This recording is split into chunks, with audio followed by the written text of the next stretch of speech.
আমার ইচ্ছে ছিল তখনই, যখন ছোট ছিলাম, বাবা ঢাকা থাকতো, বিশ্বজা থেকে শুরু করে দিতাম, আব্বু কবে আইবা তুমি বাইতে, কবে আইবা বাইতে, আমার লেগে এটা নিয়ে আইও, ওটা নিয়ে আইও, আরো কত কিছু কইতাম। প্রতিদিনই মার জিগাইতাম, মা আব্বু আইবো কোন টাইমে, আব্বু আইবো কোন টাইমে। আব্বু বাড়িতে আইতো, আমার লেগে জামা কাপড় নিয়ে আইতো, আমার বোনের জন্য নিয়ে আইতো, নতুন সাবান কিনে নিয়ে আইতো গোসল করার জন্য, সেমাই নিয়ে আইতো ঢাকা থেকে, যা যা কিছু লাগে আর কি সবকিছু বাবা ঢাকা থেকে নিয়ে আইতো। তারপর আর কি বাবা বাড়িতে আসতো, সে একদম শেষ দিকে তুই চান্দাই চাইতো, নাহলে তুই একদিন আগেই আইতো।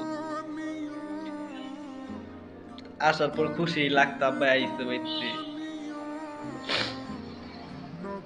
তারপরে ঈদের দিন রাত্রেবেলা থেকে চাঁদ দাহনের লিগা গ্রামের বাড়ি থাকি ভাই, যাইতাম গা বিলের ভিতরে, চকে যাইতাম, চাঁদ দেখতাম, আরে চাঁদ দেখা যায় না কি লিগা, চাঁদ দেখলে যে খুশিটা লাগতো ভাই, চাঁদ দেখার পরে আর ঘুমাইতো না, মাই বকতো ঘুমায়া যা বাবা, ঘুমায়া যা, সকালে উড়াইয়া দিম।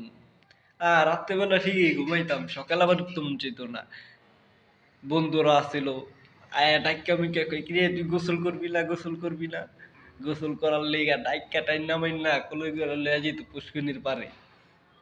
আব্বাই নতুন আবার সাবান লই আইতো, যার যার সাবান বাসার থেকে লইতো, নতুন নতুন সাবান মায় আমারে খুললা দিত। সাবান দিয়ে গোসল মোসল করার পরে পরে আল্লাহ মায় সুনু মুনু দিয়া দিত, আমার নতুন জামা পরায় পুরায় দিত। পরে আব্বা মসজিদে যাইতো, মসজিদে আমরাও যাইতাম, যে নামাজ নামাজ পইরা পরে আল্লাহ মিষ্টি মুখ কইরা বাইতো, আবার মসজিদ মিল্লাত এই মিষ্টি মুষ্টি থাকতো, এটি খাইয়া আইতাম। অনেক পরে বাইতে আবার কিছু খাইতাম, বন্ধুর বাইতে কাকি শরবত বানায় দিত, অনেক কিছু খাইতাম, মিষ্টির লেগেও দিন আর মিষ্টি মুখ হয়ে যেত। পরে আল্লাহ আব্বার কাছে গেলে 20টা টাকা দিত, ওই 20 টাকার যে কি খুশিটা রে ভাই, আমি কেমনে বুঝাবো আমি, ওই খুশিটা আমার এখন, মানে এখন কি কম, আমার বলার মতন ভাষা নেই। 20 টাকা যে কত মূল্য ছিল আমার কাছে, আমি এত খুশি হইতাম, ওই খুশি আর জীবনে মনে হয় আমার আইব না। ওই 20 টাকা লইয়া বন্ধু লাগে দোকানে যেতাম, দোকানে যে কত কিছু খাইতাম, খাওয়ানোর পরে ঘুরতাম, আবার এই যে খেলনা বেচতো, পিস্তল বেচতো, আমি 10 টাকা দেওয়া পিস্তল কিনতাম, পিস্তল কিনা মিন্না লইয়া লইয়া ঘুরতাম।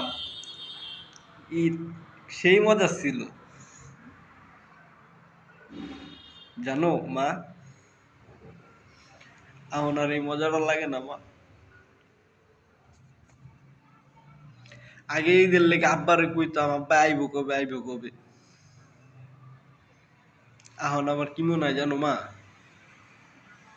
ঈদটা আর 2 দিন পরে হইতো, ঈদটা আরো 2 দিন পরে হইতো, তাহলে আরো 2-4 দিন কাজ কাম করতে পারতাম, আরো কিছু টাকা কামাইতে পারতাম, তাইলে ভালো কইরা মনে হয় একটু কারো শপিং মপিং করে দিতে পারতাম, কারো টাকা পয়সা দিতে পারতাম। রোজা আসলেই মনে হয় মাথার মধ্যে চিন্তা ঢুকে যায় মা।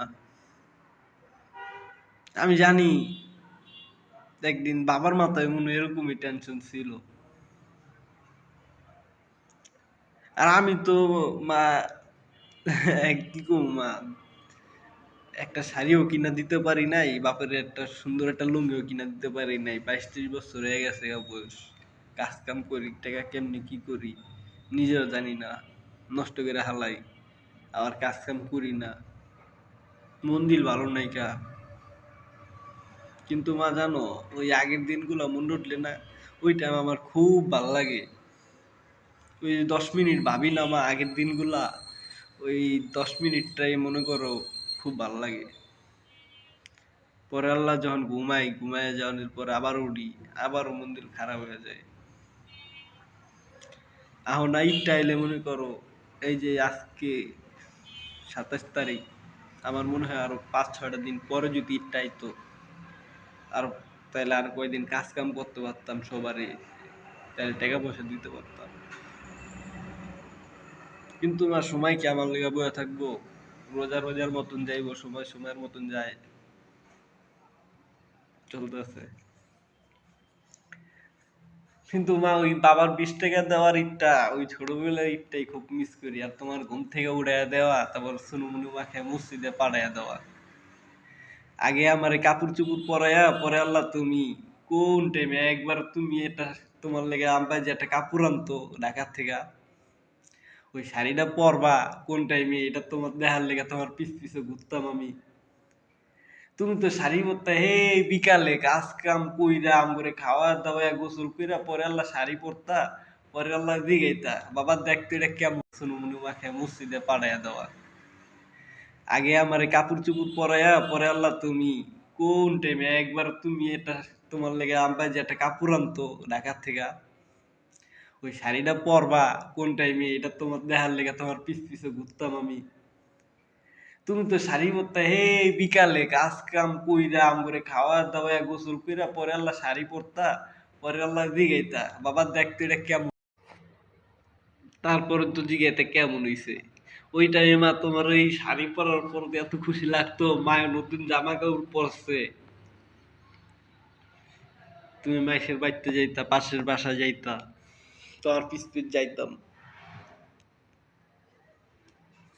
আমার এটাও মিস করি জানো মা, স্কুলের থেকে যখন আইতাম তুমি দেখে বাড়িতে থাকতা না, কি জোরে জোরে যে চিৎকার করতাম, মা মা কইয়া।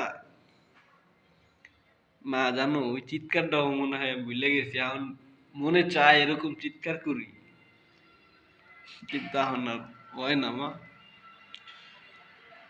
ওই টাইমে চিৎকার করলে পাশের মানুষ কইতো তোর মা এই জায়গায় গেছে ওই জায়গায় গেছে, আরো জোরে চিল্লাইতাম, কিন্তু ওই টাইমে চিল্লাইতে খুব খারাপই লাগতো, আহে না কি লিগা কই গেছে অনেক কথা কইতাম, কিন্তু ওই টাইমের কষ্টটা এখন খুব ভাবলে খুব মজা লাগে।